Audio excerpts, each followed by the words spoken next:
Hello, everyone, and welcome to episode 75 of Respawn Aimfire, the Kick-Ass River Gaming podcast, where I am Holden Lepardo, and I'm here with... Chad Michael Innes.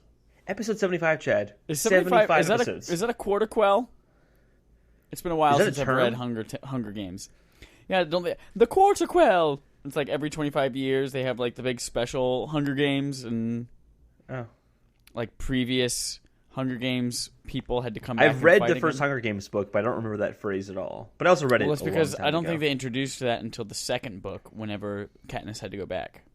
We have to go back to the island, Jack! Well, although it's new and exciting to be episode 75, we kind of have a... Hold on. What podcast? Like, what do we do? What is it? Is this a beauty podcast?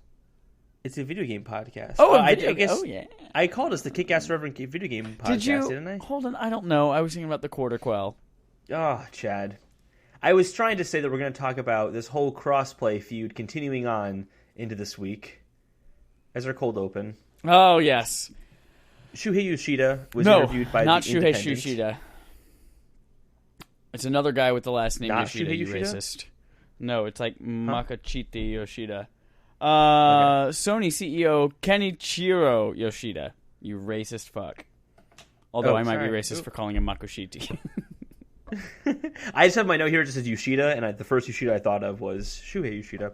So Yoshida was interviewed by The Independent. This is interviewed by The Independent, but the article is from The Verge. He said, on cross-platform, our way of thinking is always that PlayStation is the best place to play.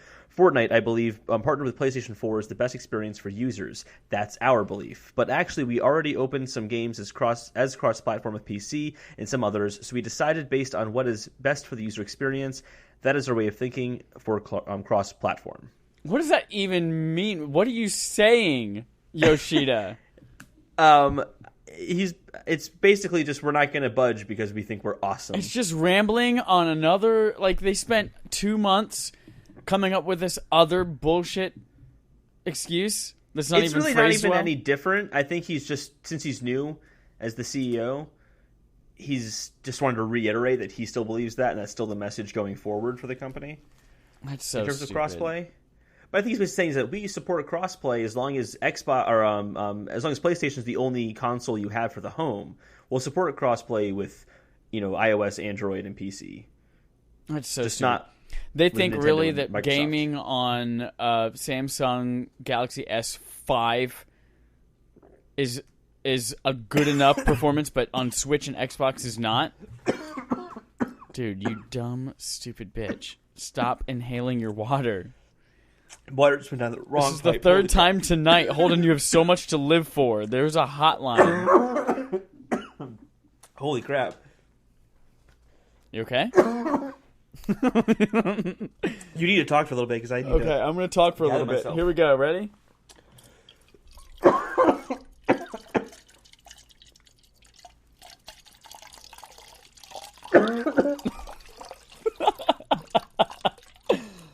Oh, what a stupid podcast we have.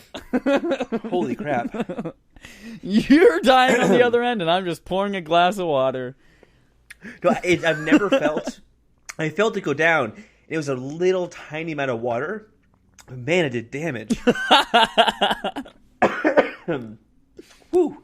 All right. So after Yoshida said that, Mike, I think it's just Barra is his last name, but it's spelled Mikey Y-B. Was that Ibarra? I think so. Just Ibarra. That makes sense too. Y-B-A-R-R-A. He's on the engineering side of Microsoft. He's the corporate vice president of Xbox and Microsoft. Or one of the corporate vice presidents, I should say. He responded on Twitter. He linked to that, actually, the same Verge article we talked about. And he said, still listening to gamers. Still isn't listening to gamers. All games should be crossplay and progression with the right input flexibility and gamer options. Arrow, Sony boss dismisses Fortnite crossplay controversy. The Verge is what he's linked to.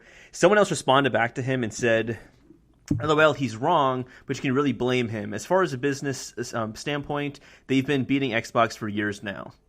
And then Mike responded back saying, we run Windows and consoles, larger gaming audience who wants to play together. Gaming is diverse. If you're only serving to bring joy to part of an audience, then you are behind in many, many ways.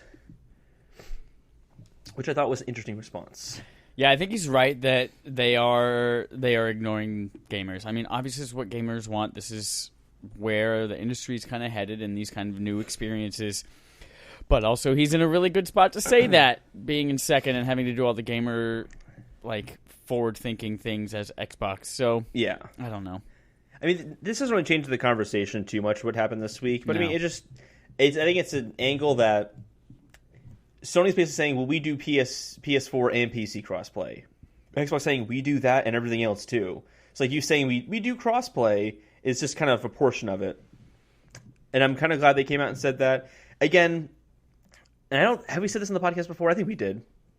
I think it was like Feuds called us out on it, and he made a good point. So I want to give him credit for that. But basically that there isn't a precedent for crossplay. It's a very new thing. Right. But the pressure is really on Sony to make this a norm, and they're just not doing it. They're really reluctant to. And I really hoped that a new CEO would push them in the right direction on that one, but it's not going to happen. And this is just kind of a very similar, we'll say, tone-deaf Sony that isn't too unfamiliar. Yeah. I think this is not an unusual thing for Sony. I don't think it impacts them to a fault, though. They do well enough, obviously. Yeah. But it's a shame to see. I do appreciate that this is just returning the conversation often enough that it keeps the pressure on. Exactly. I think that's kind of the reason why I wanted to talk about it, too, is I just kind of want to keep the pressure on it. Because I think this is a really important thing, actually. It just doesn't make any sense to me that, like, when you think about it, that we have that limitation. Every developer has come out and said, or at least developers that have come out and talked about it, have said that it takes extra code to create the fragmented landscape we see right now. Right. It's easier to do crossplay than it is to separate them. Yeah. It's purely a business thing. So, that's all I had to say about it. That's all I got to say about that. That Chad? was the worst Forrest Gump impression anyone has ever Was done. that supposed to be Forrest Gump? That's all I got to say about that. It's still That not, was even worse. No, Was even worse. That's okay, Chad. I can't do any voices, so you're fine. You can do Arnold Schwarzenegger grunting. Do you know what you are better at, though? You're better at playing What am I video better at? games. And I want to hear what video games you've been playing this week. You're right. I've been playing Octopath Traveler some more. I've got all 8 characters. I've completed 2 of the second quest. I've gotten 3 secondary jobs now, and that is where the game, like, I was just starting to get to the point where I was like, all right, maybe it's time to sunset Octopath and move on, because it's going to be a long-ass experience. But then you get the secondary jobs, and you're like, oh, okay. Well, then who do I make? Maybe Ulbrich also has some healing capabilities, or do I want Hannah to just be like a melee powerhouse, and she has her bow, the axe, the fucking sword, and everything? So that's where the game suddenly gets a twist, and I'm like, ooh, new things. Oh, so doing that some more. And, that's good to hear. That's good to hear, because I was getting kind of worried. I haven't played it in a while, but I'm still at 7 characters. I'm about to go to the last one, which I think is Cyrus. I'm actually right next to his character. I've just saved. Oh, you don't have the Scholar yet? I don't have the Scholar yet. He's the last character. He's one of my go-to characters because he's all the elemental magic. Yeah, I was talking to my friend Ellen about it, and she said the same thing, that Cyrus is one of her favorites. My 4 go-tos, like, if I have my choice going into a battle, it's Hannah, cool, because she's my main, but also she's great. Mm-hmm. And then Cyrus, for all of his elemental magic. Ophelia, because duh, you fucking need a healer. And then Primrose, because then I have her buff everyone else. Although I think I'm going to turn Ophelia into cleric/dancer, so that she can not only be healing everyone, but also buffing them and making his elemental magic better and making her all this good shit. I want to stop this podcast Ophelia. and play it. You what? Ophelia is one of my favorites. I loved using Ophelia a lot. Why don't you marry her?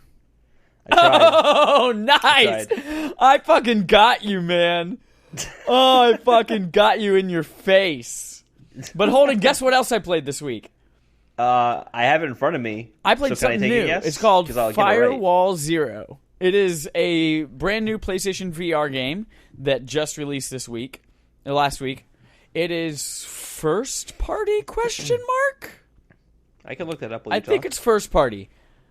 And Holden, you go for it. I'll find out. I had some credit in the PlayStation Network, and I was like, what do I want to do? Do I want to buy something new? Do I want to look at a bunch of on sale stuff? And I heard some good things about Firewall 0 Hour. And for anyone who doesn't know, this is the kind of like almost like Rainbow Six Siege type gameplay where it's 4v4, there's a good team and a bad team, and one team's trying to infiltrate, destroy a laptop, hack something. And it works with the PlayStation aim controller too, which is fucking badass. And this game is the future, Holden. It's the future? This is the future. This is the next step in VR, and this is the future of gaming. Okay. It is... There are two modes of this game. There's obviously like offline play where you can just like against the computer, you can go do some objectives, and it's like an endless wave of enemies trying, like you're shooting. Anyway, there's that, and then of course there's the online play, the 4v4. But the experience of being in this in your home, where you put on this headset, and there are all of these, like, it reminds me, like, of GoldenEye, of all these different types of, like, office buildings and warehouses and things like that you're fighting in. But you're going around these environments, and you're seeing people next to you, and you can turn your head and look at them. And as they're moving their gun in their hands, you can see the avatar moving their gun, and they turn their head, and you are seeing people in the game with you. You can motion with your gun, be like, hey, you go over there. Or you can fucking talk to them. You can actually look in their direction and talk to them. I know, this all sounds super stupid, but something about VR makes super stupid things fascinating and amazing. Anyway, it also is something that I really love about VR, and the aim controller specifically, is you can divorce yourself from your gun in a way that we can't do with a regular controller. You know, and what I mean by that is, like, you play Halo, and your gun is anchored to the bottom of the screen. You can't turn your head and fire your gun in a separate direction. But I can literally physically duck behind cover, raise the gun above my head, and blind fire, which is really cool. Or I can look to the right and be shooting someone on my left. Anyway, this game is really fucking cool. There's like a level system where you unlock perks, you unlock extra things for your weapons. It's everything you would expect from that type of like multiplayer shooter. However, it's not a game I'm good at. I am absolutely terrible at this game, as I am with all online shooters. The entire like 2 hours that I played with countless people online, didn't get a single kill. People Chad, on my I know. People on my team accomplished our objectives, so I won a few matches, but I never killed a single person. They hated you. Oh yeah. I'm sure they fucking hated my ass. So while, yes, this game is awesome and amazing and it's great, I'm terrible at it, and I'm not going to play it again. But if that is your thing... But it's like, the next thing in gaming, Chad.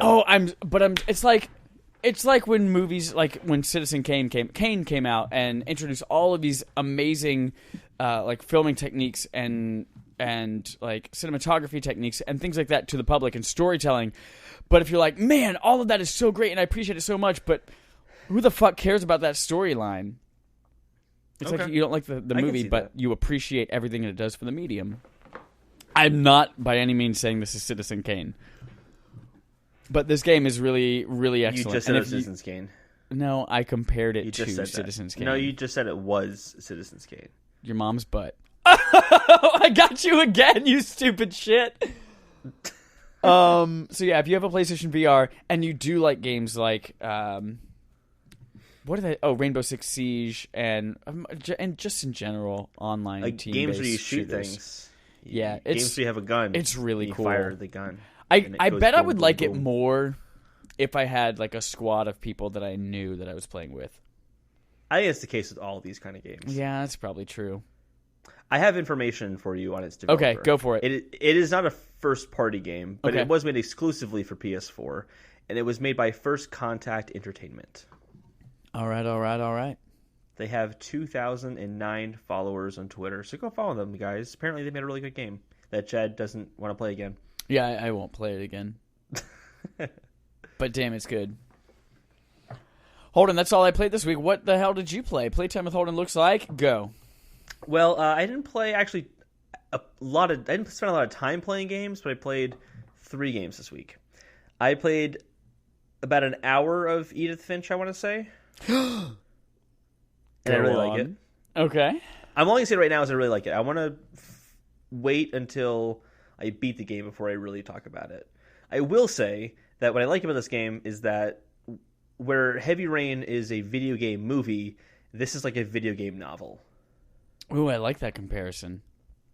It like when you're playing the game, there are moments where you'll see a really interesting vista, and there'll be text lined up and usually in a very clever place in the view you're looking at. And the reason I make the novel comparison is that you're reading a book almost, but major paragraphs are filled in by these great views and just really, like, you're in a house, and just the layout of the house and everything you see in the house all has character to it, all feels like a real place, and those little details fill in what would be the paragraphs of a book, I feel. Remind me again, have you played The Unfinished Swan? No, I haven't. Okay. But I do want to. That sounds like a very interesting game, too. Yeah. But I like Edith Finch a lot so far. It's a very enjoyable game. The other games I played are 2 games I've played before. Hollow Knight, which you probably have heard me talk about many times on this podcast. Yeah, I actually bought it. I'll probably play it on the plane home tomorrow. That's a great game to play on the plane, actually. Actually, in all honesty, much. I'll fall asleep on the plane, so who cares? In Hollow Knight, I'm at that point where I actually haven't beaten the final boss yet. I'm at the final boss. I can go fight him whenever I want to. But I've just been exploring the world and filling in a lot of the side stuff I had beaten before. And I heard about one area online that I hadn't found yet. Holden, do you need some water? It's really hard. My throat actually kind of hurts. I just like every 3 words is just. I'm just like, Holden, take a drink. I'm afraid to take a drink because my throat hasn't recovered from all the weirdness. You were scarred.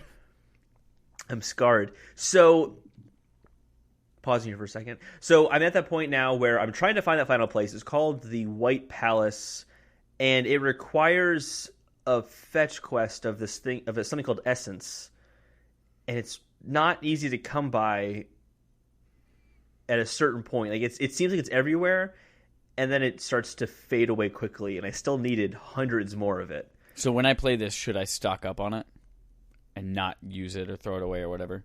You don't really use it. It's just you kind of have to explore a lot to find it. All right.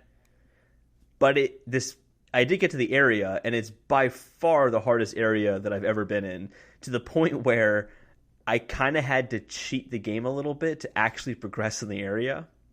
You can get these charms, which basically add perks. And there's this one charm that I found that's in a total side area that is not by any means required to beat the game.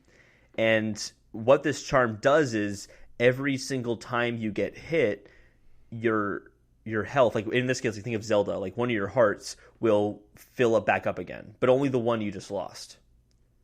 So what I'm doing is, what makes this area White Palace so hard is it's really hard for platforming. So I'll try to attempt this really hard platforming obstacle, I'll die, and then I'll just wait at the beginning of the obstacle for my heart to recover before I continue again.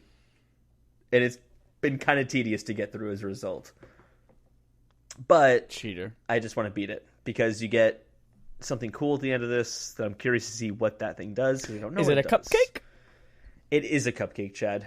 Oh, that's adorable. So I'm excited to get to the end of this area, and then there's actually a DLC coming out later on this year. That's a whole other area as well. Do you know what DLC stands for? What? Dick licking cockroaches. It doesn't. That's not funny. The other game I played, if you're listening to this podcast and you laughed at that, stop it. I don't need the pity laugh.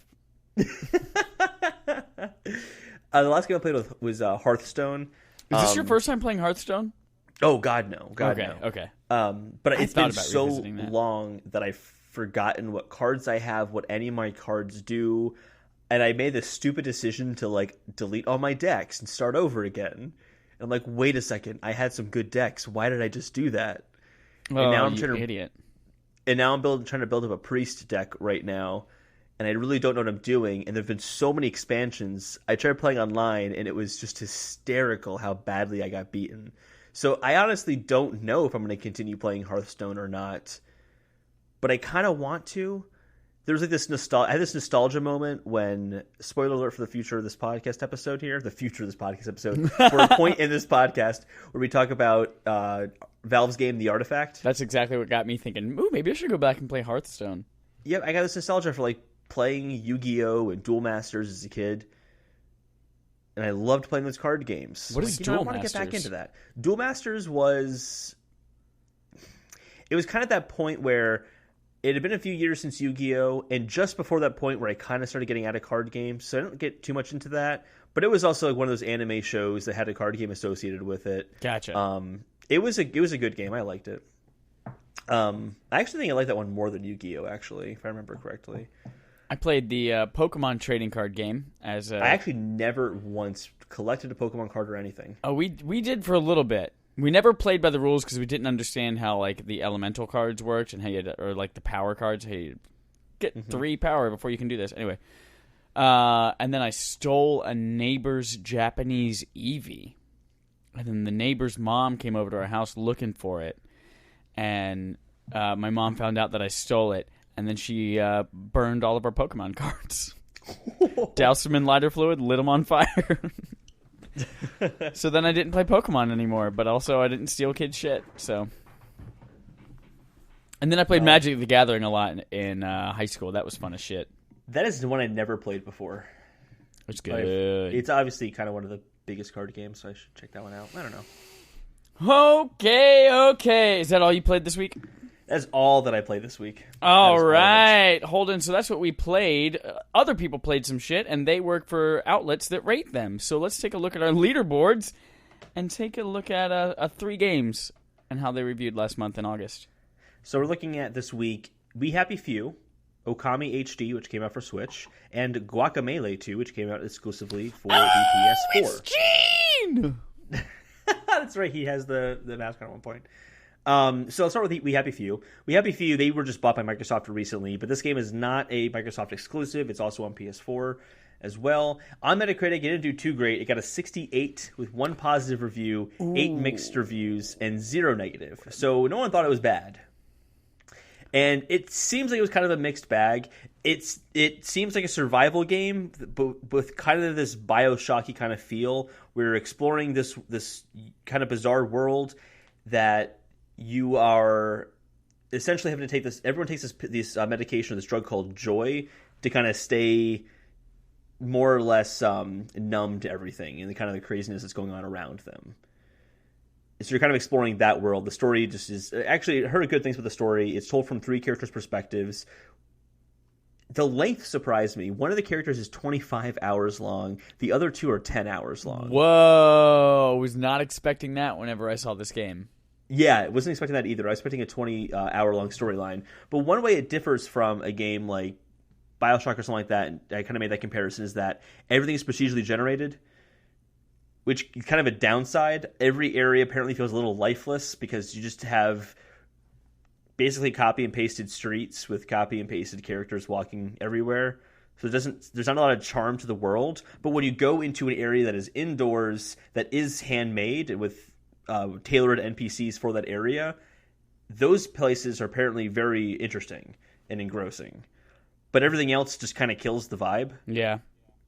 So it kind of makes it feel a little uneven. And because the randomization of the world and the fact that it's procedurally generated, there's just so much repetition involved. But the upsides are it's got an interesting story. The characters that are tailor-made for environments are interesting and funny to play around with.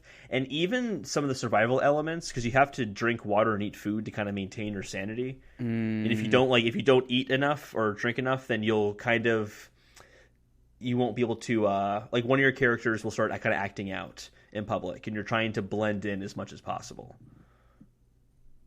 Don't know how I feel about that. You don't like survival mechanics like that? Not really.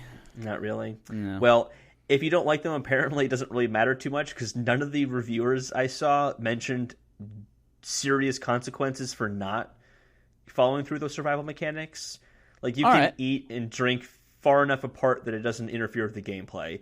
And then when it comes to gameplay as well, the enemies are kind of shockingly easy to the point where you can just run past so many of them that it feels like it's a waste.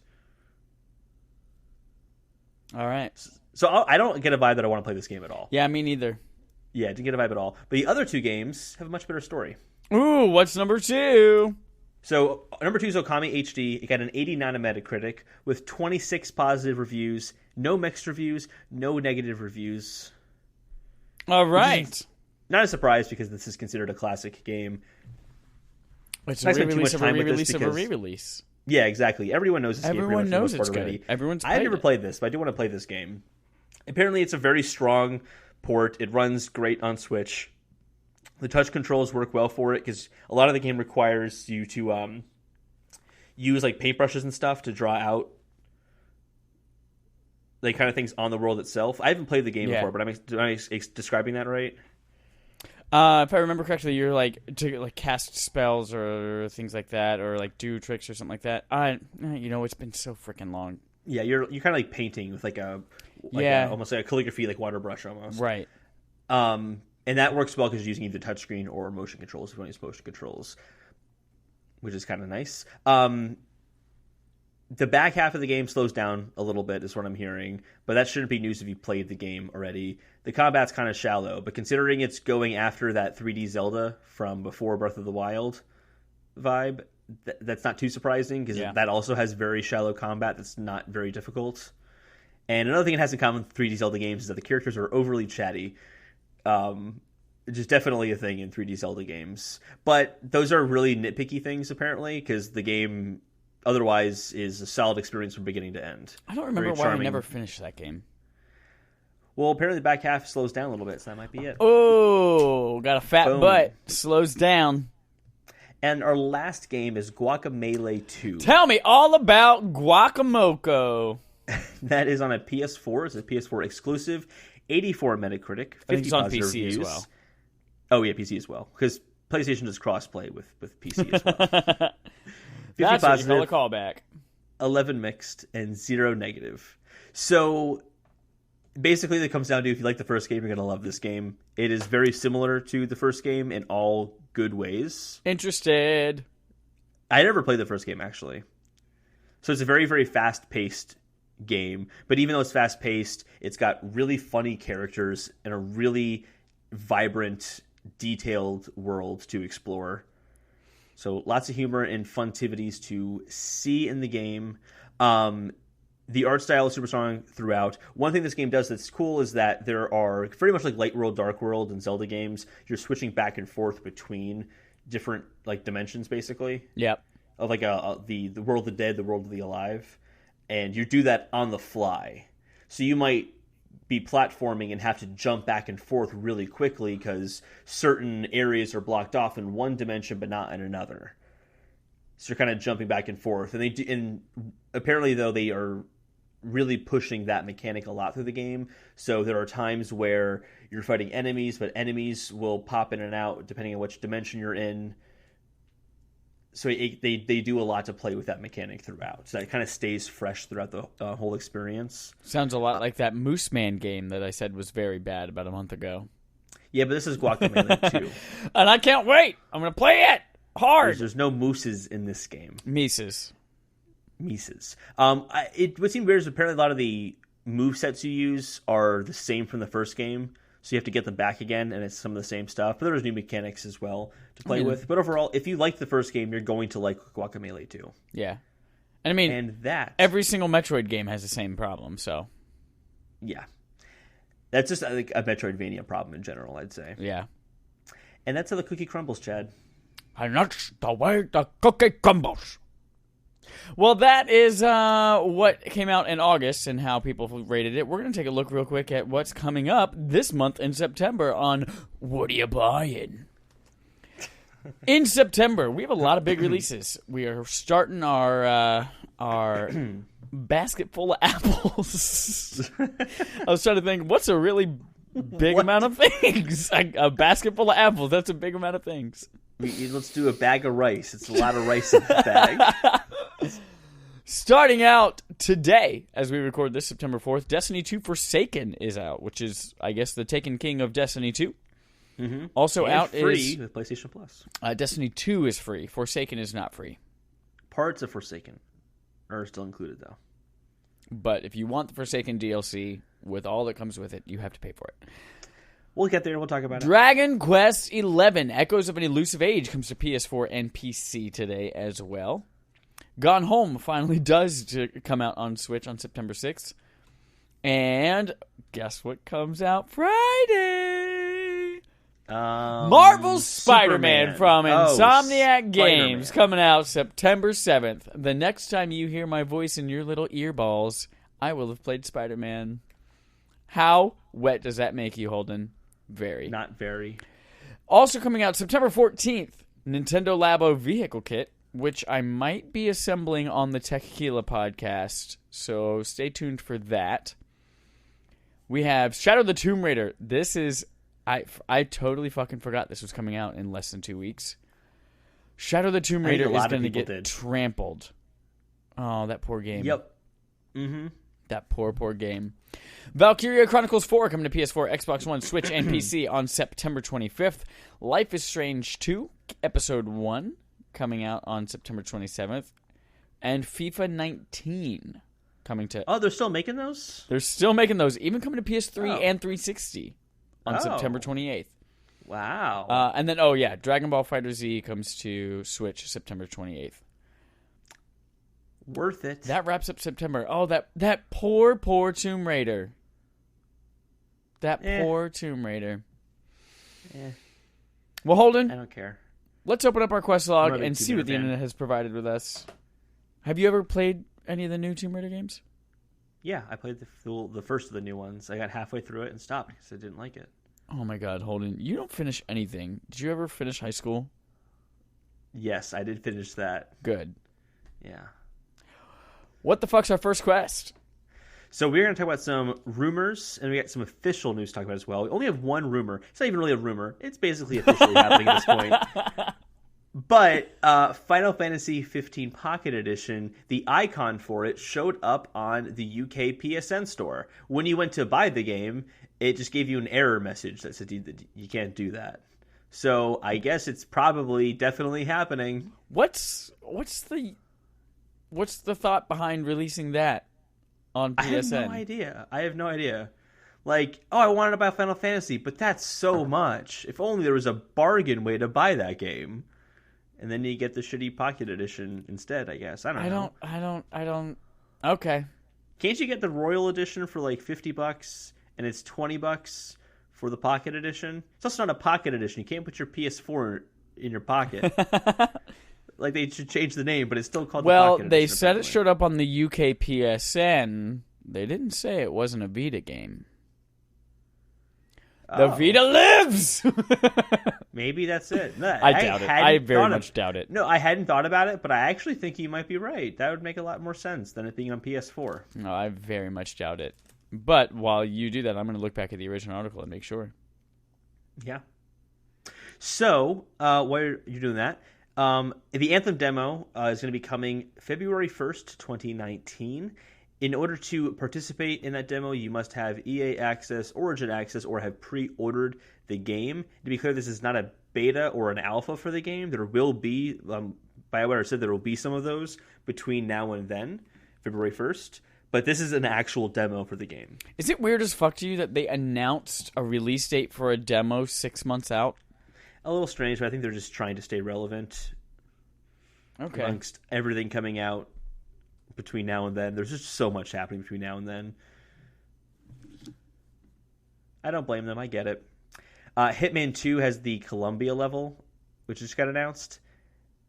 It looks very cool, I think. It's a very unique area for a Hitman game. Usually Hitman games are in populated areas where you're putting on disguises to blend in with crowds of people. But in this, you're in a jungle, which doesn't have any of that. So it could be pretty unique for the franchise, depending on how they handle it. By the way, Final Fantasy 15 Pocket Edition is for an HD console version of the game. So it's not going to be Vita. Well, Vita is HD. No, it's not. Yes, it is. It's 720p. No, it's not. Yes, it is, Jed. Holden Michael DePardo. I'm going to look it up because I'm doubting myself. All right, while you're doing that, Xbox is offering white color options now. So I love this. This is the official name for a new bundle they're offering. It's called the Xbox One X Robot White Special Edition Fallout 76 Bundle. That is such a mouthful. That is way too many words. That is too much. It is 1 terabyte, and it'll be $4.99. It'll be exclusive to Microsoft stores and GameStop, and it's coming out November 14th. I'm a fan. It looks nice. I have to say it looks nice. And I want that game. But I want the game on a PlayStation 4, where it's the best place to play games. You will get some kind of exclusive content from it, though. They've already announced that, so... Yeah. They will. Hey, the Vita's screen resolution is 960 by 544, what they call quarter HD, because it's 1/4 of the pixels of a full 1080p. That's lame. Lame cakes. What's not lame cakes, though, is that there's also another win for me! There's going to be a white Xbox Elite controller that's coming October 16th, and that will also be $149, just like the traditional Xbox Elite controller. Now, this is a big old cock tease, because there have been rumors of a brand new Elite controller for so many months. And then they soft discontinue it, and then they're like, oh, by the way, yeah, we have a new Elite controller. And it's literally the same thing, but white. Yep. Even no Bluetooth connectivity. Although, it does look super sharp, and I especially like the D-pad, and like the gradient on the grid pattern on the D-pad looks super sexy. You look super sexy, Chad. Oh, keep going. You share a story. You've been looking up stuff. I've been reading the last. Sorry, I was busy looking up corrections for everything. How it's not a Vita game, and the Vita screen is not HD, and your mom's butt. Oh, got you a third time with the mom's butt. Oh man. So here's the thing. There is a new Nintendo mobile game coming. They've created a brand new franchise, a new intellectual property called Dragalia Lost? Is how you pronounce that? Dragalia? Yes. Dragalia? Dragalia. It's a mobile RPG coming on September 27th, and I gotta be honest with you, I couldn't give two shits about it. I'm gonna try it out at least, but I'm kind of in the same, but I don't really care too much.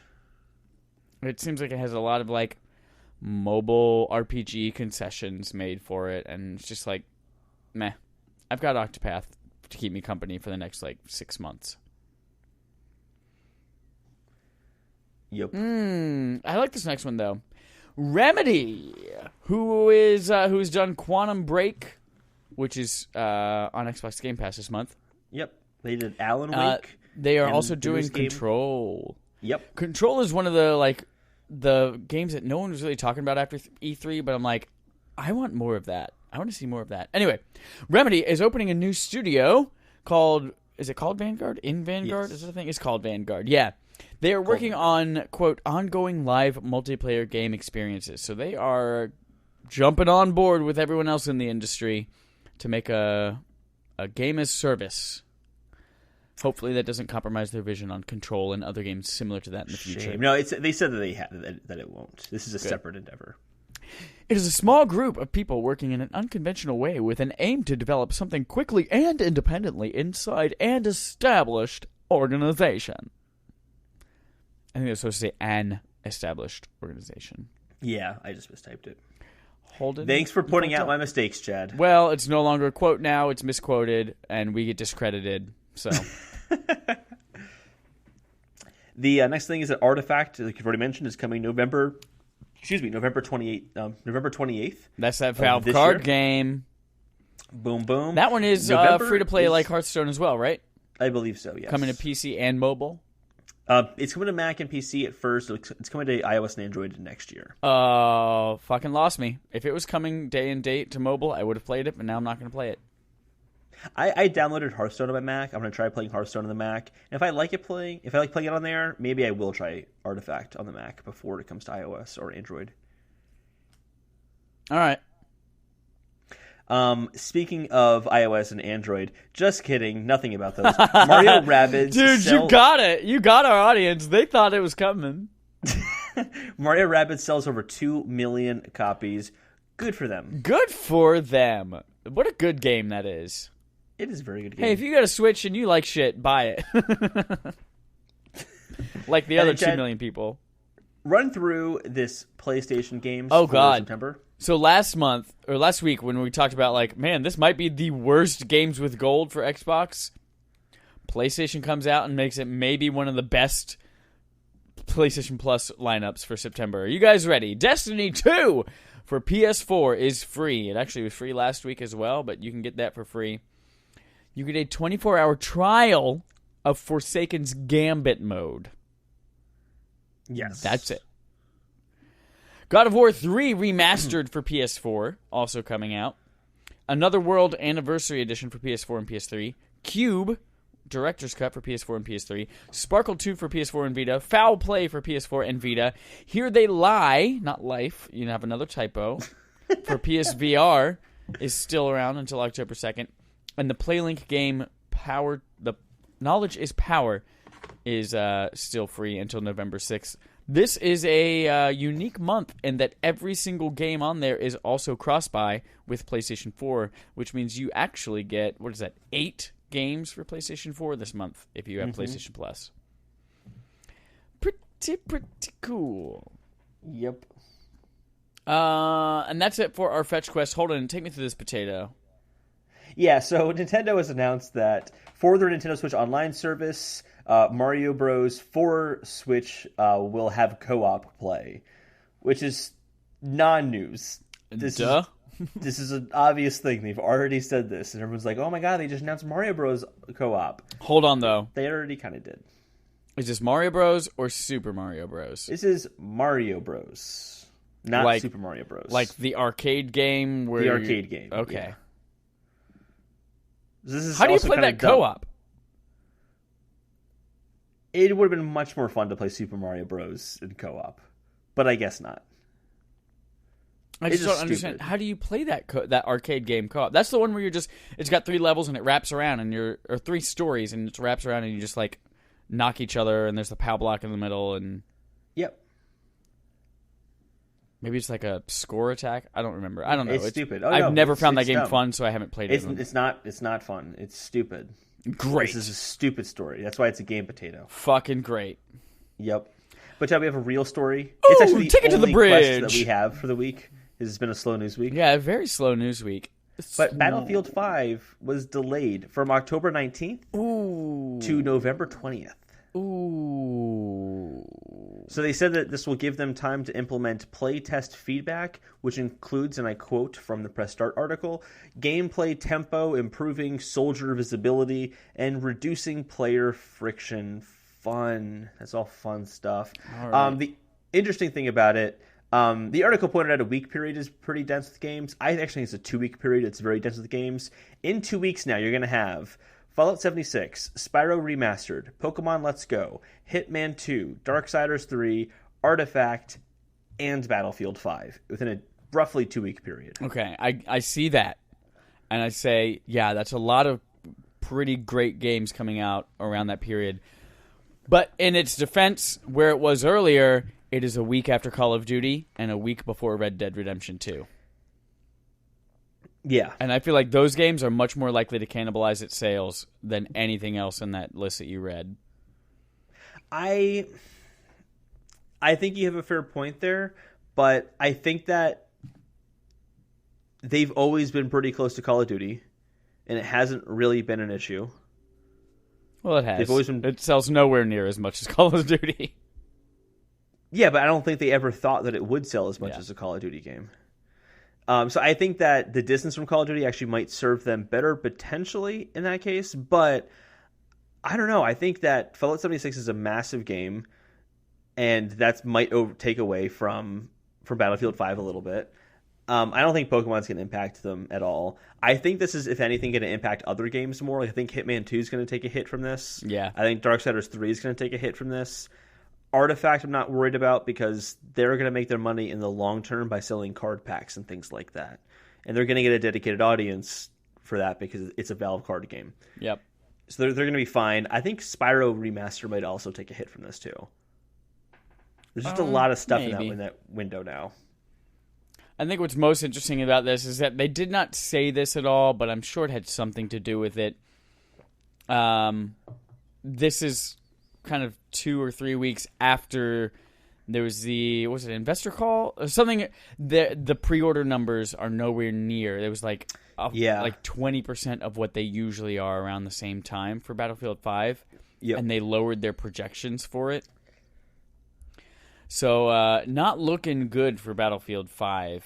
No, I mean I do always appreciate delay the game, make it play better, but yeah. I don't know. We'll see. We'll see what the narrative is on that in this fall. Well, I think with that, you ready to move on to the main quest? Ooh! Wait, did you want to play the game before? Well, it is part of the main quest. Okay, welcome to the main quest! Holden, do you want to give some context for this topic? Yes. So, we're going to talk about... Well, this week, Sony announced that PlayStation 2 customer service is ending September 7th. So we thought we'd just kind of remember the PS2, and then we thought, fuck that. Let's not remember just the PS2. Let's remember all the PlayStation consoles. Every PlayStations! So I'm going to do a special Game On Game show for Game PlayStation On Game history. Show, the gaming show, we're game on the game, and then we game the gaming on show, gaming show. Just like that. And at the end of this segment, we're also going to do another regular Game On Game show, I believe, right? Yes. Cool. So that one will make me look like an idiot, but this one's going to make Chad look like an idiot. Yay! And that's always special. We're also just going to go through PS1, PS2, PS3, PS4, and then after that, we're going to rank those consoles, just like we did with the Nintendo consoles not too long ago. I also wrote down a prediction for what I think Chad's going to guess. Oh, do you? I do, yeah. Do you now? I just thought, what the hell, why not? So, with that, let's go ahead and start with the Game On Game Show, PlayStation History Edition. Oh! We're going to start with the easiest questions first. Okay. I'm ready. Number 1, which Sony executive started PlayStation within Sony? Oh my god. I don't fucking know. I'm gonna throw out Jack Tretton. It was not Jack Tretton. Nope. It was Ken Kutaragi. Oh, great. We saw how great we are with Japanese names earlier today. Which 2 PlayStation consoles do not feature Grand Theft Auto in their top 10 bestsellers? Oh. Okay, so Grand Theft Auto, definitely not PS1. Does this include Vita and PSP? That's a good point. These are just home consoles. Okay. Which 2 do not feature it in the top 10? Yes. I'll tell you right now, you are right with PlayStation 1. PlayStation 1 does not have a Grand Theft Auto game in the top 10. Oh, man. I'm also going to say PS4. This is going to be a crazy choice, but PS4. PS4? Yeah. Are you sure about that? I'm sure about that. 90 million GTA 5 copies? I'm sure about that because it was sure? a last-gen game for 2 years before it came out on PS4. For 1 year. For a year, great. And it still sells on 360 and PS3. So what do you think? You're going to change your answer? No, I'm not going to change my answer. Just fucking tell me if I'm right. Well, good thing, because it's PS4 and PS1. Woo! Good job. Shaka Good Khan. job. So this one might be worded oddly, but let me know what you think. Okay. Which PlayStation console came out at the latest point in the year, and which came out in the earliest point in the year? So you mean like the latest calendar date? Yes. And the earliest calendar date? Yes. Balls on ball sack. I'm going to say... Do you need me to remind you of the name of the PlayStation consoles? Will that help? No, I don't think so. You don't think so? For memory's sake. PlayStation 1. PlayStation 2. PlayStation. No, I call it PlayStation 1. PlayStation 3. Okay. And then the most recent one, you have one. It's called a PlayStation 4. I'm going to say PlayStation was the earliest and PlayStation 3 was the latest because PlayStation... I don't know. I was, 4 years old at the time? So I wasn't following that. But I'm, I do know that PS3 and PS4 were like Black Friday-ish times, like November. Mm-hmm. So I'm going to say PlayStation earliest, PS3 latest. Because PS4 launched before Xbox One. I think it's it. It did, by a week. So you're saying PlayStation 1 and PlayStation 3. Which one was... You said PlayStation 1 was the... Early, and PlayStation 3 was the latest? Yep. You were correct. So PlayStation 1 Oh came my out... god! Fuck you, Holden!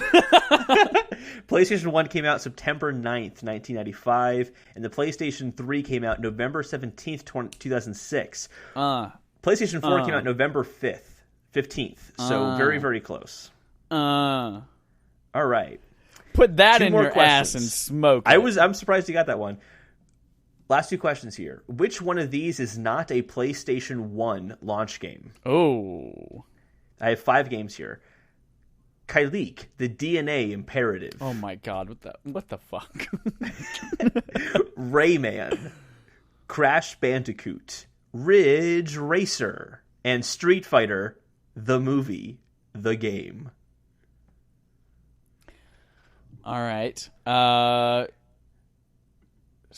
don't remember when Street Fighter the movie came out, but the franchise had been established and was around on obviously like Genesis and Super Nintendo. So I'm going to say that's plausible. I'm going to just go ahead and say the first game was, because who the fuck knows? Kyleek, the DNA Imperative. Great. Yep. So one of these you've mentioned is right, and one of them is wrong. All right. Well, then Kyleek, the bear trap, that's the one that didn't launch as a launch title. That did launch as a launch title. Oh, butt sex. And so did Street Fighter, the movie. You told me one of those was wrong. Yeah, one of the answers you gave was wrong. Kyleek was a launch title, so you were wrong. But then you said Street Fighter was also a launch title. Yeah, I said you were right with one and wrong with one. So you said Street Fighter the movie was a launch title, so you were right. And then you said Kyleek, the DNA Imperative, wasn't. No, I said title. It was. I said. You said it wasn't. Oh, you see, you purposefully did that to me to try to trick me. I said it was one. You idiot. I thought you said it wasn't. I'm sorry. Well. So now we know that they both are? They both are then, yeah. Oh, great. So then we're still on. So the yeah. other 3, we have Rayman, Crash Bandicoot, and Ridge Racer. Ridge Racer, yes. And then that because every PlayStation console is launched through Ridge Racer. I'm going to say Crash Bandicoot, not a launch title. Good job. Final answer. Yes! God, I am so hard right now. And here we go. Here's the final question. What was the first Sony portable with PlayStation branding? First Sony portable with PlayStation branding. I'm going to say the Sony Xperia phone. Incorrect. Oh, suck my butt. This is one of the ones I don't imagine you'd ever guess in a million years. Okay. It's something called the Pocket Station. Great. It's something you put... It came out in 1999 in Japan only. You put your memory card for a PlayStation inside of this, and if you had save files from certain games, you could do fun little stupid things with the 5 buttons on the Pocket Station. Oh, man, that's just like the Dreamcast VMU. Yeah, very similar to that. Yep. Nice. All right, 3 out of 5. That's a passing grade, man. That's an 80%. I'm a C student. You just said so many wrong things. You got 60%. Oh, yeah. It's a 70%. That's a failing grade. I'm an F student.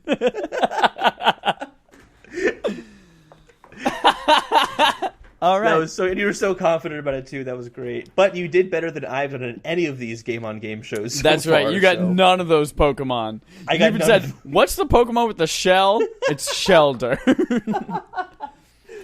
Just take fun. slime and like slime and shiny. Oh, slimy? Grimy? That's what it was. Slime. Anyway, you fucking sucked at that game. We won't be playing it again this week by yourself, so... Whew. That was a good game. Right. Good game. So we're going to remember some PlayStation consoles here. We're going to start with the first PlayStation, which sold 102 million units. Ooh. A lot of stuff here. And for each of these, I kind of wrote down popular franchises and games that started on each of these consoles. And what I mean by start on is it was either the first game of that... 102 million, yeah. How many did we sell? Wii? 101.6. Oh, PlayStation is the second best selling home console. Yep. All right. And number 1 is PlayStation 2. We'll 500 million limited edition. Fucking didn't get it. Sorry, go on. So I was saying, we're going to talk about, or I'm going to list off the popular games and franchises that kind of started on each console. And what I mean by that is, it's either the first game of that franchise started on the console, or it was the first time that franchise had been on console before. So it might not be the first one in the franchise, but it was the first time it was on console. Gotcha. So, example, Call of Duty 2 was the first time that franchise was on console. Gotcha. So like, to go through the list on PlayStation 1, franchises or games that were on the PlayStation 1, Metal Gear Solid, Crash Bandicoot, Final Fantasy VII. That was notable not because it hasn't been a console before, but it was transitioned to PlayStation that time around. Gran Turismo, Resident Evil 7, I almost said Resident Evil 7. I did say Resident Evil 7. Spyro the Dragon, Tomb Raider, Rayman, Tony Hawk Pro Skater, Croc, Final Fantasy Tactics, Twisted Metal, Siphon Filter, Medal of Honor, and Tekken all started on PlayStation. Damn. Pretty impressive. And I knew all of those, but you hear them all together and you're like, well, fuck. I'm going to need your help, by the way, for PlayStation 4, because I try to do these from memory. Oh, and it's hard for PlayStation 4, by the way, to name like new franchises or new games that came to it. But for PlayStation 1, the best-selling games, the top 10 best-selling games, number 1 was Gran Turismo with 10.85 million copies. Final Fantasy VII was number 2 with 9.8 million copies. Gran Turismo 2 was number 3 with 9.37 million copies. Tekken 3 is the 4th best-selling PlayStation game with 8.3 million copies. I thought this was funny. Harry Potter and the Philosopher's Stone, also known as the Sorcerer's Stone, a movie video game, is number 5 with 8 million copies. The original Tomb Raider is the 6th best-selling PlayStation 1 game with 7.1 million copies. Final Fantasy VIII is the 7th with 7 million copies. Crash Bandicoot is number 8 with 6.82 million copies. Tomb Raider 2 is number 9 with 6.8 million copies. And number 10 is Metal Gear Solid with 6 million copies. Oh, that's a shame. Now, all the way down you had to number a PlayStation. 10? That was number 10, yeah. I had a PlayStation, but I got it late. Mm-hmm. I got it in middle school. By then, PS2 was already out, I think. But I got it whenever they redesigned it to be the really like small one. And they rebranded it PS1. Yeah. I got one it spelled out. Yeah, I got it for a Christmas gift because it was like a cheap console. But my main goal with it was to have a gaming console on the go, like straight up legit Nintendo Switch style. Mm-hmm. Because I got it, and then we also got the PlayStation 1 LCD screen. I remember that. That flipped up on top. So we got that, and no joke, I got the there was a battery pack that clipped onto the bottom of it. So I could literally take this, and all I wanted it on the go for was to sit on the toilet, poop, and play a video game. I have a distinct memory of someone during recess pulling one of those out. I think they were playing a Dragon Ball Z fighting game, and I thought it was the coolest thing I had ever seen in my life, and I never had one. Oh, you stupid bitch. Yep. It was fun. Very sad. I had it, but so yeah, I got it late, and my uncle had a PlayStation quite a bit before I did, and when I got it, he gave me just this giant stack of games. You remember back when you would like buy blank CDs to burn, and you had like the 100 stack, and you just had that thing with the black pole in the middle, and you put all your CDs on it?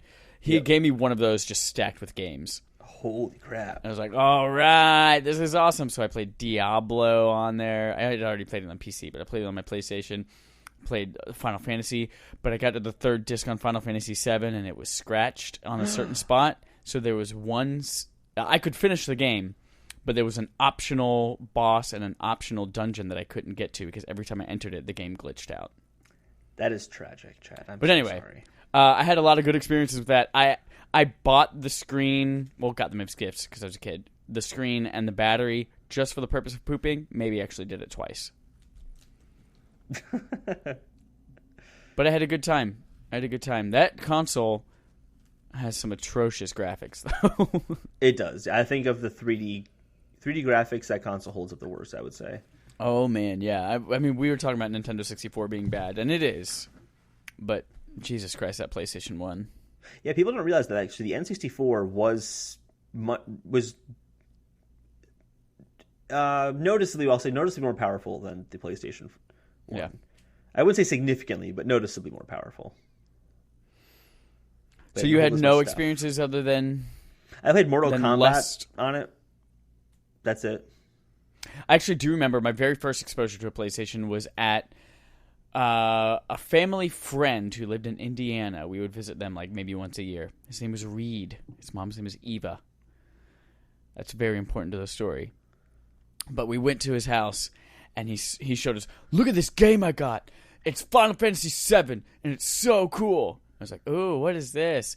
And there's a part where they're talking about smashing... Final Fantasy VII has some graphic stuff in it, but they're talking about, like, smashing someone's dick. And then... What the fuck? Yeah. And the guy, Reed, was reading all the subtitles out loud to us, and they said damn in it. But I remember this because he pronounced it damina. Every single time he said it, he said damina, damina. And then I went outside and said, Mommy, Daddy, Eva, that game says damina. And then he got it taken away and could never play it again. And they went, and? That was it. So, well, let's move on to PlayStation 2, Chad. All right, PS2, read me some stats. Total hardware sales, 102 with PlayStation 1, right? Yep. 158 million copies. Ooh, best-selling game console units. of all time. Of all time. Here are some popular franchises and games that started, and please let me know if I missed any here. Kingdom Hearts, Jak and Daxter, Sly Cooper, God of War, Ratchet and Clank, Guitar Hero, Star Wars Battlefront, Max Payne, Devil May Cry, Red Dead, and Call of Duty 2. Did I miss any? Oh, I'm sure. None that you can think of? I mean, no. My brain's too dead today to go back and think about that. Yeah. So Red Dead, just so people know, there was a Red Dead game on PS2. It's called Red Dead Revolver. I have tried looking up gameplay clips of this game to see it, and there's just not that much of it out there. But the Red Dead franchise did start on PS2, became popular on the PS3 and Xbox 360. So the best-selling games. Yeah, go.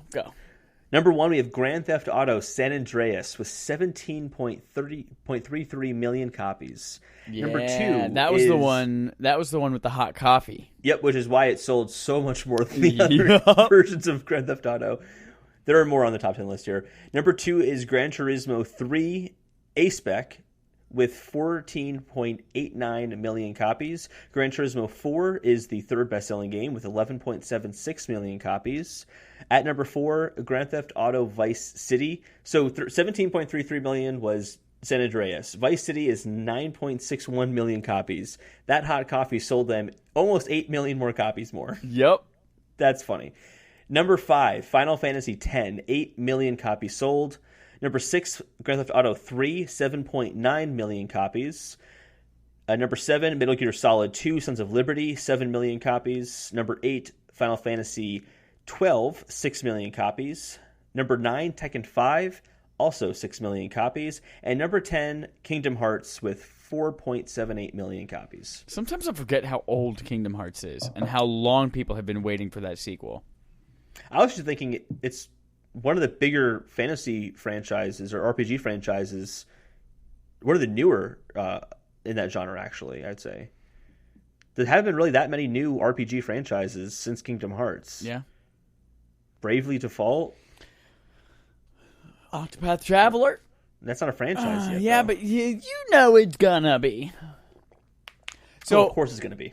One of the reasons why this console sold so astronomically, obviously price drops, redesigns, and it's cheap as fuck towards the end of its life, and they still manufactured and sold it for a long ass time. But it was, at the time, one of the first, the cheapest, and the best DVD players that you could get as a consumer. People were when people were like, oh, I'm in the market for this new thing called DVDs with excellent video and audio quality. How are you going to play it? Well, there's not really much around that I can play it on except for DVD player, PlayStation 2. So a lot of people did have them strictly just as a thing to play DVDs. Mm-hmm. So it penetrated that casual market so much more than anything else because of that. I always wanted a PlayStation 2. Always wanted one. I remember for Christmas, I was begging my dad to get PlayStation 2 because I really wanted to play Final Fantasy X. I thought the trailers for that game looked so cool and epic. I thought Star Wars Battlefront looked really, really awesome. I want to play all these games, and I got a GameCube instead. And initially was very upset, but it turned out for the better for me. But man, there were some really enticing games on PS2 that I luckily got to play well after the fact, but not on the PS2 itself. Yeah. So actually, I played Grand Theft Auto 3, which I thought was actually a good game. Played that on mobile, actually. Surprisingly, I think it also came to PSP as well, didn't it? I don't remember. Maybe I played it on there as well. But there were a few of the GTA games on PSP. I just remember the library of games on PS2 being awesome. That's what everyone says, and there are some heavy hitters on there, but I don't feel like, comparing it to, even what we already have on PS4, everything else has some pretty strong lineups. But I think the difference is, and we'll get to this with PS4, is that, I think that you're right, the lineup on PS4 is stronger than that of PS2, but PS2 started a lot of new franchises that are still around today.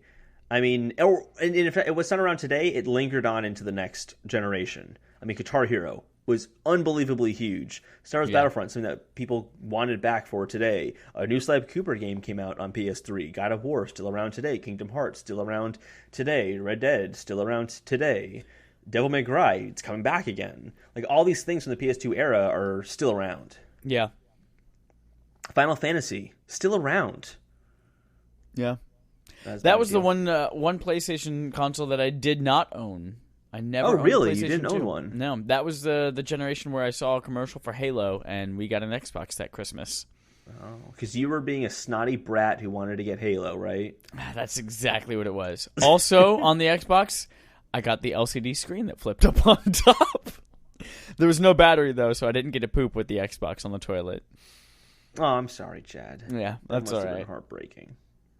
So I actually thought you were going to have a lot more to say about PS2, but I guess not. No, I did play a good amount of PS2 games on my launch PlayStation 3. Actually, it wasn't a launch PlayStation 3. It was the Metal Gear Solid 4 PlayStation 3, because that was the last one that had backward compatibility. And I remember looking at my mom and saying, Mom, they just announced a new slim PlayStation, and it doesn't have backwards compatibility. I need to get one now so it does. And we did. My mom said, sounds like we need to go to the store right now. See, my mom would have never bought that. She would have been like, well, I guess you're just going to have to never play those PlayStation games again. That's what she would have told me. I got a game a semester of school. That's how often I played games as a kid. Yeah. Well, this was also as I was going to college. So, I had a job at the time as well. Yeah. I will say that my predictions are going to be wrong for you because I thought you would have liked PS2 more. So I am a buffoon and an oaf and a loser. Let's move on to PS3. Tell me about the third one. Yeah, PS3. So it sold 80 million units. Its popular games and franchises include, and please fill in extras if you can think of any more, Uncharted, Infamous, Heavy Rain, Journey, Last of Us, Little Big Planet, Rock Band, Demon/Dark Souls, Assassin's Creed, Dead Space. Yeah, that sounds good. Can you think of anything else? Not off the top of my head. Resistance, maybe, but that died. Oh, Resistance. No, that's a good one. I don't know why I'm writing it down. We just said it. Resistance. We need it. Best-selling games, number 1, Grand Theft Auto 5 with 21.3 million copies. Number 2, Gran Turismo 5 with 5.94 million copies. Number 3 is The Last of Us. Actually, this surprised me. With 10 million copies. I thought it'd be lower than that. Because it came out the last year of PS3. That's a lot God of games of War in 1 2 year. came out on PlayStation 2 after PlayStation 3 had already launched. This is why it did not sell that well. Number 4, Uncharted 3, Drake's Deception, 6.6 million copies. Number 5, Uncharted 2, Among Thieves, 6.5 million copies. Number 6 is Metal Gear Solid 4, Guns of the Patriots, 6 million copies, which was supposed to be the last game. Didn't happen. Number 7, Batman Arkham City with 5.49 million copies. Number 8 was Gran Turismo 5 again, but the prologue version of it, 5.35 million copies. God of War 3 is number 9 with 5.2 million copies. And then last but not least, surprise, Gran Turismo is on here again. Gran Turismo 6, 5.06 million copies. All right. You had a PS3. I did, yes. I had the Metal Gear Solid 4 Guns of the Patriots PS3. It was the fat 60 gigabyte version. Had the 60 gigabyte hard drive. 60 entire gigabytes? Yep. Well, they launched with 2. They had the 20. Actually, I think at first they had the 20 and the 40. Or no, the 20 and the 60, and then they later launched a 40 version. Yeah, but, they had a 40 eventually. 2060 at first. Yep. And I got that one. It was backwards compatible. The GPU started to go, and it would like freeze when you played Borderlands. Or during Assassin's Creed, it would like start to like have screen tears and little spikes flying out of your character. But in every other game, it was fine. Mm-hmm. So I sold it to somebody on eBay and got a new Slim. But I told them, hey, by the way, during these 2 games, it does weird things, but everything else is fine. So they knew what they were getting. Anyway, great console. I think it really defined a lot of like things of what modern gaming consoles are today. Absolutely, yeah.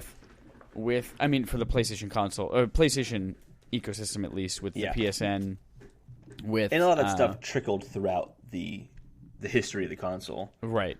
It was not all at once, but yeah, absolutely. Trophies, online buying play, games digitally online, buying games digitally. Yeah, the concept of like small title. There used to be like. We'll talk about this later. Downloadable games like the PlayStation Minis, little bite-sized, basically the version of apps before the App Store existed. I guess they came out around the same time the App Store came out. Anyway, that was a little bit after. I think that was them trying to compete. Yeah, but it was a great console. I think it started a lot of things, and we'll see here with PS4 that PS4 just kind of made it such a more polished, streamlined experience. Yeah, absolutely. Did not play this one on the toilet. Actually, you know what? That's a lie. I had a PlayStation. I had a PSP and a PSP Go that you could remote play, and I did remote play some PS1 classics on the toilet. I didn't have a PlayStation 3 either. I had a roommate once who had one, but I didn't play it that much. So everything I've played from the PlayStation 3 has been a remake or a remaster on the PlayStation 4. Oh, PS2, Shadow of the Colossus and Nico. Forgot about those two. So I don't have too much experience with this, but I mean, I played the Uncharted games, but I wasn't a big fan of the PS3 versions of them because I played them when the 4th game launched, so they kind of felt a little bit older at that point. But Last of Us still holds up super well. The game is still great. I have such good memories of playing Rock Band. I liked Rock Band a lot more than Guitar Hero. It also came out at the perfect, well, at least for me, like Rock Band really hit whenever I was like freshman year of college. Mm-hmm. And that was the perfect time to have that game around. Yeah, great console. So obviously, with your inexperience, that's going to be making this the definitive listing of the ranking of the PlayStation consoles from anyone ever. Mm-hmm. Oh, we're doing PS4 as well. Thus far. Yes. PS4, go on. But only thus far. I have remembering PS4 thus far. Total hardware sales are 81.2 million units, which means that PlayStation 3 is the worst-selling PlayStation officially. Yeah. At a measly 80 million units. And I need you to fill in gaps for me here, because here are the popular franchises and games that I could come up with off the top of my head in the hour before we recorded. Because that's when we decided to change this topic to every PlayStation console. So here we go. We have Bloodborne, Horizon Zero Dawn, Destiny. I can't think of any more than that. You know, this I talked about the console itself being like a streamlining and polishing all of these different like services and interface, and I think that it's done that for franchises too. Yeah, it's like all the same franchises. They're all sequels, or they are all like new takes on older things. Mm-hmm. And that's why we got, like, when it first launched, I think it was like the year of the fives, like everything 5 was coming out at once. Mm-hmm. And then now we're just into like everything having just a subtitle. Yeah. So I think it everything about this console is just polish. Mm-hmm. Okay, I came up with 2. The Division and no, I'm not going to count Watch Dogs. That's not really a big franchise. Yeah. So we're adding the Division. But yeah, like there's not that much new stuff. It's like, thinking about it, the new IPs for Sony, like their first party IPs, I mean, Spider-Man kind of.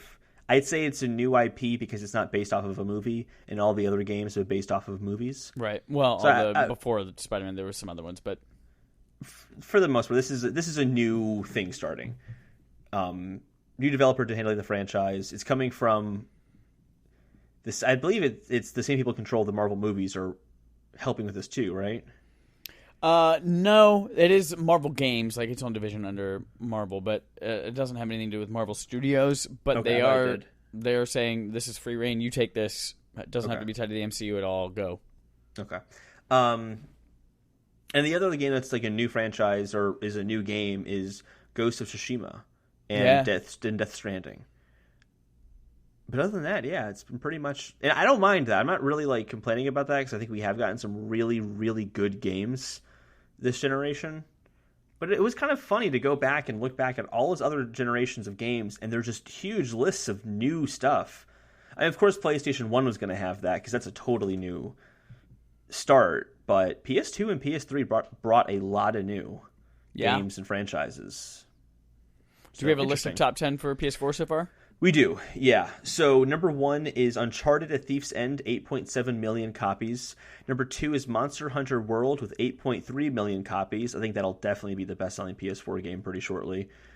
Number 3 is Horizon Zero Dawn with 7.6 million copies. Yeah, holding Number strong, 4, God of War with 5 million copies. Yeah. Number 5 is The Witcher 3 Wild Hunt with 4.8 million copies. Number 6, Gran Turismo Sport, 3.3 million copies. Number 7 is FIFA 17 with 3.1 million copies. Number 8 is Crash Bandicoot Insane Trilogy with 2.5 million copies. Get it. Number 9, Final Fantasy 15 with 2.5 million copies. And number 10 is FIFA 18 with 2.4 million copies. All right. That's respectable. It is. PS4, this is the first console I got at launch. This is the first console I've ever owned on launch day. Oh, that's cool. No, wait. That's a lie. I got it launch week.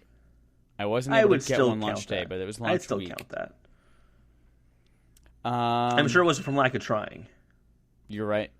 Your muffins are ready. No, that's my alarm to check in my flight, which I'll do here while we're talking, and no one will ever notice. Chad's gone on vacation, which we'll talk about at the end of this episode. But yeah, I love my place. I now have 2 PlayStation. Well, I'm on my second one because of the Pro. This kind of introduced the concept of that interstitial one. They've always had redesigns and bigger hard drives, but this is like the first time we've had a more powerful version of that console, really. Mm-hmm. Got VR was introduced this generation. So much room for activities.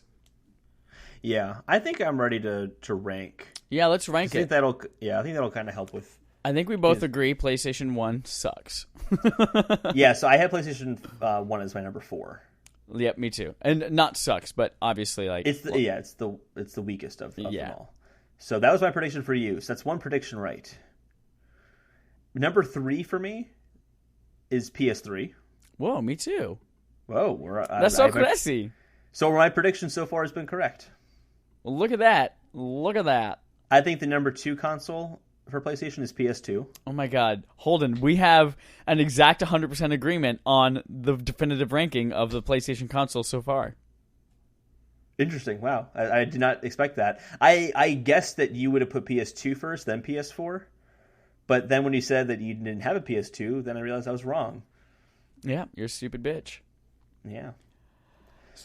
But So there it is. I PS4, think that PS2, PS3, PS1. That is the definitive ranking of the PlayStation consoles, not including portables, because one day we will do all portables together as their own category. Yes. I think you nailed it, though, in terms of the reasoning for PS4, is that it's streamlined everything. It's kind of the culmination of everything PlayStation's been working on up until now. So although we don't have as many new franchises coming in, it's still super strong, solid games. I can still go back and play so many of those old games if I wanted to because they've been remade or remastered to be on PS4. It's just the best place to play PlayStation games. The best place to play, and that's why you can't play crossplay. The best. Yeah, it's great. Holden, does that wrap up that segment?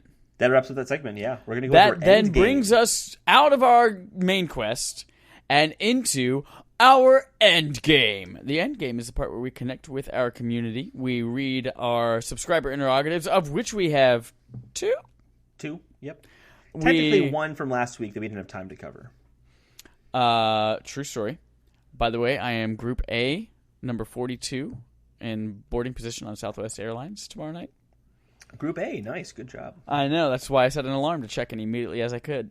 Anyway, so we also talk about our participation award, our participation trophy. Goddamn shit. It's been a day, you guys. It looks like this is going to be another long podcast. And we play some more Game on Game Show. Let's start with, let's just move these quick things out of the way. The poll. You guys, Metal Gear, speaking of PlayStation, Metal Gear Solid's 20th anniversary was 2 days ago. In celebration of it, we put out a poll. It said, who is the best Metal Gear Solid villain? The boss? 2 days ago, Chad? By the way, what? 2 days ago, what also happened? What? The best poll we've ever done. I think this is our best poll. Oh, awesome. Thank you. Thank you so much. I just wanted to share that. Oh, this is the best one. I made this poll while I was talking with a friend on the bus, kind of like half-assedly, so... it's nice to know that even my worst, most distracted shit can be gold. So, who's the best Metal Gear Solid villain? Is it the boss, Skullface, Psycho Mantis, or Konami? And Konami won with almost half the vote at 49%. Konami is now the best, or I guess the biggest Metal Gear Solid villain. With the math on Twitter's end, there were 16 votes. My vote weighs more because I'm better. Oh, is that what it is? Okay. Yeah. Because 49% is impossible to get with 16 votes. No, it's definitely weighted. Psycho Mantis and the boss were tied at 19%, and Skullface from Metal Gear Solid 5, 13%. Clever. That was clever. At Konami. Clever That's who I would have voted for, but I don't go on Twitter as much anymore. Holden, we are going to mention the participation award. Participation trophy can be won by entering into our drawing at the end of each month. You can enter in 3 times each week. One is by referring a friend to us. Have them let us know that, hey, so-and-so referred me. Boom. You both get a point. Then you can review us on the podcast of your choice. Boom. You get a point. Send us a screenshot of your review. That way we know you did it, because we can't fucking tell otherwise. Or you could participate with us online by tweeting us, giving us an interrogative, sending us fan art, telling us all the consoles you've played on the toilet, however you want to participate. And then we still have, if you tell us how you heard about our podcast, you also get 2 extra entries. Boom! Then we draw that at the end of the month. You get $20 towards the gaming service of your choice. Last month's winner, shout out again to Feuds IRL. I assume that means in real life, but it could mean Islamic Ramadan Lima Bean. Who knows? From that participation award, we get Toonic, a.k.a. at Drawbean on Twitter, has actually given us 2 subscriber interrogatives, one from last week that we had to postpone until this week, and then another one from this week, and we're going to answer them both in that order. Are you ready? At Respawn... I can't even say our name. It's been a day. At Respawn Aimfire. Little question. What do you think of the recent surge of indie games, and what could it mean for the future of indie games? Thanks. Holden. Thoughts? Go. I'd say in terms of what do I think of the recent surge, I mean, it's good in the sense that you have more unique games coming out that are 100% agree with you. That are just innovating in different ways and are trying unique things. Not necessarily innovating, just trying different things. Or just in It's case so of like much Hollow easier Knight or too something when like the that. stakes are that small. Exactly. And like in the case of like Hollow Knight, it's like these people wanted to make their interpretation of a Metroidvania, and I really loved that interpretation of the Metroidvania. And I don't think that could have been made through assembly line, huge teams making a game. Like there's a passion behind a few people making a game that I like. Yeah. At the same point, though, the marketing can get very overcrowded when you have so many people with passion projects putting their games out there, and a lot of those games might be passionate but not very great. So that's a concern. And I think that in terms of the future of indie games and how I think that it can be better is it's up to companies like Nintendo, Sony, Microsoft, Valve, even companies like Bethesda and Blizzard who have their own stores to properly curate and kind of find that balance of showing off unique indie games without showing off too many of them to saturate the market. Yeah. I think it's about finding that balance. One of my favorite things is that if you... Go on.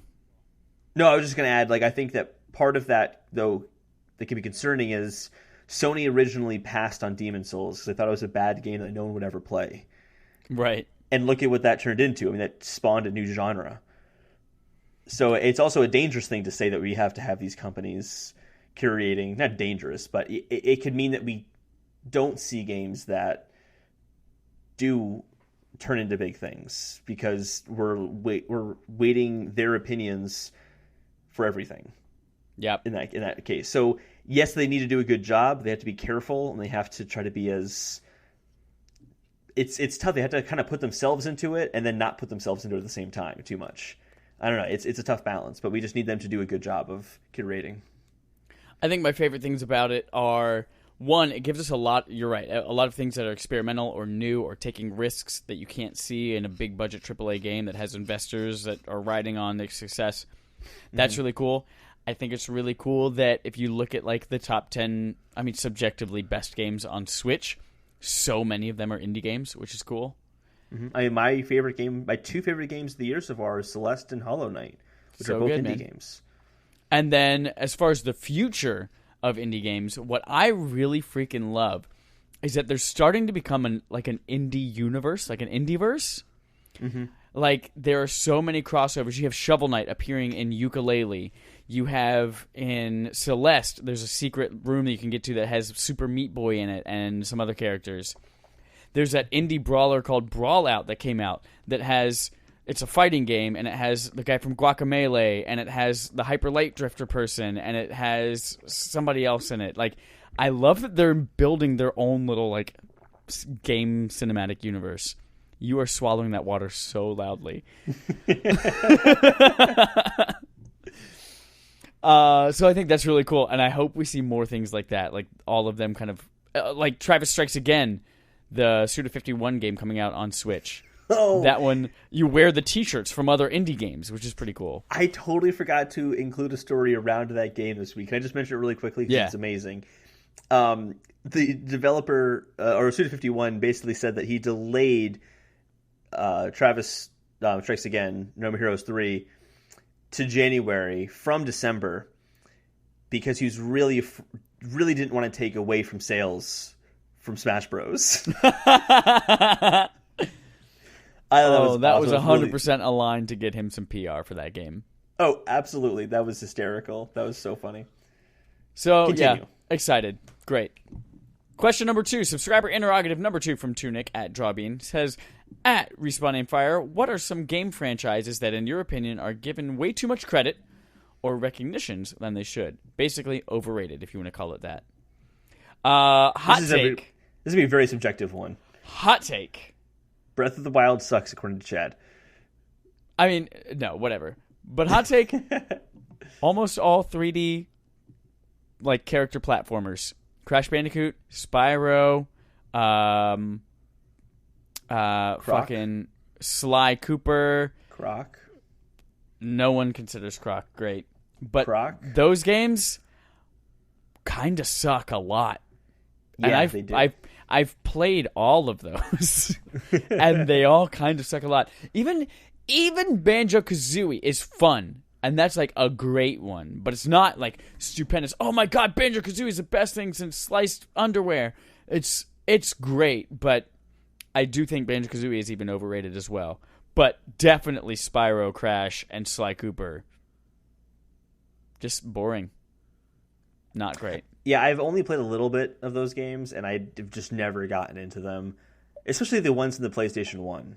They just don't work very well, because especially ones pre-DualShock, when you didn't have analog sticks. You just had the D-pad. That was really rough. You enjoyed Ratchet and Clank, though, the remaster, right? I do, but that's also mostly a shooting game. Yeah. It's you don't do a lot of platforming in that game. There's some, but not. It's that is not one the that I main haven't played thing. yet. It's really good. I liked it a lot. What about you? What are some overrated games? I mean, when I'm saying overrated, I'm not going as far as to say that they suck. They're just kind of games that I don't get it personally, but I understand that people do like these games. So for mine, one of them is Horizon Zero Dawn, where I just don't get it. I just don't get what people see in that game. I feel so constricted when I was playing that game into using the bow that it frustrated me. There's so many points that I just wanted to do melee combat, and that game is really terrible at melee combat. It's the same exact animation for melee combat, but I always found that I did more damage with my melee abilities than I did with my bow, and I also hated shooting with the bow because I didn't like how it aimed in the game. So I just really got frustrated with that game. So I think from a story, like from a gameplay perspective, I just don't see what's special about it. I think the story and the game world are unique, but I just don't see what's special about it from a gameplay perspective. From my opinion, from what I played, I'm sure someone, including Chad here, will argue with me on that. But it feels like when I think of that game is I think of when the Model T cars were being sold by Ford, and you can get any color you wanted to as long as it was black. And I feel that way about Horizon Zero Dawn. You can play that game any way you want to as long as it's the bow. And I don't like that. I feel constricted. I think you're the only person that feels constricted to the bow. I mean, there are so many weapons in that game. But I didn't get very far in that game. And early on... Well, that's your problem. You start with one weapon. Yeah, and I didn't like the weapon. I didn't like that weapon. Well, get a new weapon. I have 3 games. Well, 3 franchises / games. The next one is Halo. Lately. Back in the Xbox One, Xbox 360, Halo was the shit. But I just don't see it as relevant anymore. I wouldn't say that's overrated at all. I think that... I'd say that everyone is right along with you with 4 and 5.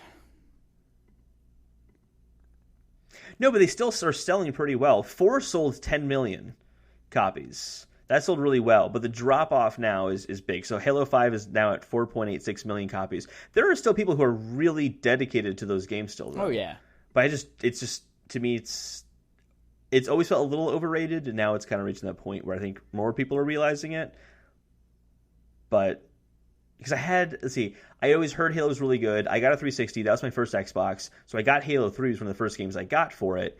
And I liked the single-player campaign, but I kind of thought, why do people like this so much? I never really understood it. But I also didn't do the multiplayer. So much about Halo, though, is couch co-op. Mm-hmm. Playing through the campaign together on couch co-op, doing Legendary and fucking dying all the time. Or the multiplayer. That's really what people are about. Yeah. Single-player Halo is okay, but it's really about the couch co-op and playing it with a friend. Yeah. And this one, I know is going to be, it's going to make someone that listens to our show laugh. Overrated franchise, Super Smash Bros. I enjoy Smash Bros. I don't get fanatical about it, but I just have always found it a little funny that people get unbelievably hyped for Smash Bros. The hype cycle around a new launch is always massive of which characters are going to be in it, what stages are there going to be, what's the game going to be like, and the game's always still Smash Bros. Yep. It doesn't change all that much. If you're a hardcore player, I'm sure you can go into the differences in speed and slight minutia differences in the characters from game to game, but for most people, they could never tell you the difference between the Wii U version and Ultimate that's coming out this year. Or the Wii U version and Brawl. like all those games feel exactly the same to me. All right, there's your answer. Thank you for writing in, Toonic. Everyone else. Oh, sorry. Did you have more to add on? One more thing. I guess I kind of wrote in here. I guess he did mention just game franchises, but I kind of wrote in here that I don't think a game's genre can be overrated.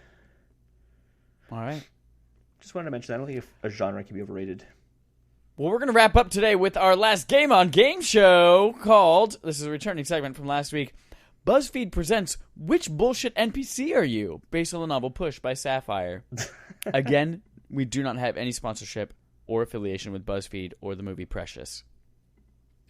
This is a game show where, in a Cosmos-style quiz, we ask questions about video games. You answer it based on what you would do in that situation. And from that, you are assigned points, and that gets you a bullshit NPC. So let's dive in. Holden, we've got 4 questions this week. There are only 2 answer choices because there are only 2 of us. And I'm going to have you, as the person who did not write this, go ahead and make the answers. Go ahead and guess, and I'll take the following answer. Are you ready? Okay. Yeah. Question 1. You see a marker on the map. What do? First option, go to it. You're reliable, and you have your eye on the prize. Or do you ignore it? The princess can be tortured a while longer. You need to explore every inch of this hot, wet cave. I go to the marker. You go to the marker. All right. I ignore it. Question number 2. You have $20,000. What do you spend it on? Dad axe! You spend all $20,000 on a badass axe, and that's it. Or do you spend $5,000 each on 3 moderate armor pieces and a sensible weapon? Oh, I'm definitely the latter. I definitely get a few of everything. All right, and I'm definitely Dad axe. You see a treasure chest on a ledge out of reach. What is your reaction? You will physically throw up unless you figure out how to get it. Or you'll move on and come back later with a strategy guide. There's nothing in between? That's it. I guess I would lean more towards trying to get it until I throw up. All right. And but sometimes I give up. No, I'm in the middle there. And then finally, our last question is, you've reached the point of no return. Is there anything you'd like to finish before fighting the final boss? Option 1. You're close to learning a pretty badass spell with your mage, so let's grind a few hours and come back. Option 2. Leroy Jenkins! Well, I've already mentioned this is Hollow Knight, but I'm going to do as much in the world before I fight the final boss. All right, I'm running right the fuck in. So, based on your answers, you have a total of 4 points. I have a total of 8 points. So that gives you are twice fisherman. As good as me. Your NPC that you are most like is Fisherman Gordon. Oh, there must be Gordon. some contaminant in the water in this seaside town that has made you all batshit stupid. How the hell do you think you're gonna? How the hell do you think you're gonna win any battle with a lineup of only Goldines and Poliwags? Some twat comes to town with 1 Pikachu and can ruin the whole population without using a single potion.